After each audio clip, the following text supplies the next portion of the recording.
seram yang tidak mudah saya lupakan ini berlaku 12 tahun yang lalu dan sukar dipercayai. Tetapi ia adalah satu kejadian yang benar-benar saya alami semasa saya baru sebulan berpindah di Blok 13 Yunus Crescent.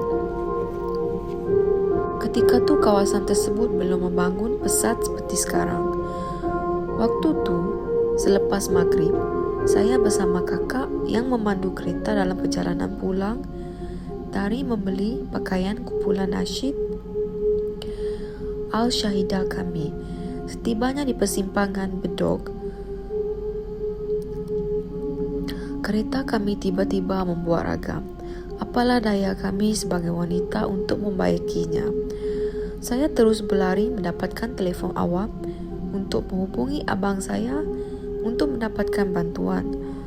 Malangnya, beliau bekerja shift malam hari itu. Kakak terus membuat keputusan meninggalkan keretanya di tepi jalan saja. Menantikan hari esok, kami terus berjalan perlahan-lahan di sepanjang Bedok sambil melihat kalau ada teksi kosong. Setelah penat berjalan, kami terus berhenti mengharapkan kedatangan teksi. Yang mengherankan, hampir 1 jam kami menunggu, tak sebuah teksi pun kelihatan.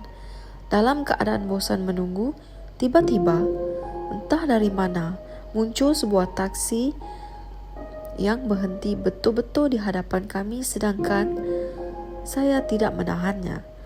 Tanpa berlengah, kami terus menaiki sambil mengucapkan rasa syukur. Dalam teksi, entah mengapa, terlalu banyak cerita yang kami bualkan sehinggakan kami tak sedar masa berjalan. Setelah melihat jam di tangan, barulah saya sedar.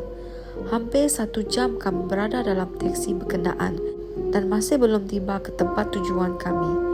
Sedangkan perjalanan dari Bedok ke Yunus Crescent hanya memakan masa lebih kurang 20 minit sahaja. Saya segera mencuit kakak bertanyakan akan keganjilan yang kami rasakan di tempat yang dilalui benar-benar tidak kami kenali langsung. Kakak memberi isyarat menyuruh membaca apa sahaja ayat Al-Quran yang kami tahu. Kumat kami mulut kami. Sempat juga saya bertanya, "Apek, kami nak ke Yunus Crescent. Lu bawa ke mana ni?" Apek tadi hanya mengangguk-anggukkan kepalanya. Tambah gebentar, saya seperti hendak menangis rasanya. Kami cekakkan hati, terus membaca apa sahaja ayat-ayat yang kami ingat. Tiba-tiba, kami seperti keluar daripada dunia lain. Teksi tadi terus membelok ke Yunus Crescent. Tanpa perlu kami memberitahu pemandunya, teksi itu terus berhenti betul-betul di hadapan blok kami. Tanpa berlengah, kakak saya yang duduk di tepi pintu seperti terjun sahaja dari teksi. Saya terus menghulurkan wang $10 kepada pemandunya.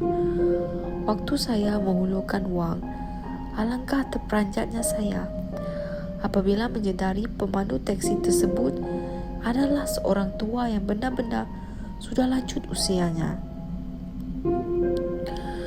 Kelihatan sejuta kedutan di tangannya. Sayangnya saya tidak dapat melihat langsung wajahnya. Dia seperti cuba memalingkan mukanya ke arah lain.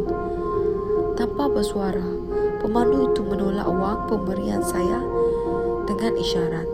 Dalam ketakutan dan keheranan, terdengar kakak saya menyuruh saya turun dari taksi waktu itu dengan segera.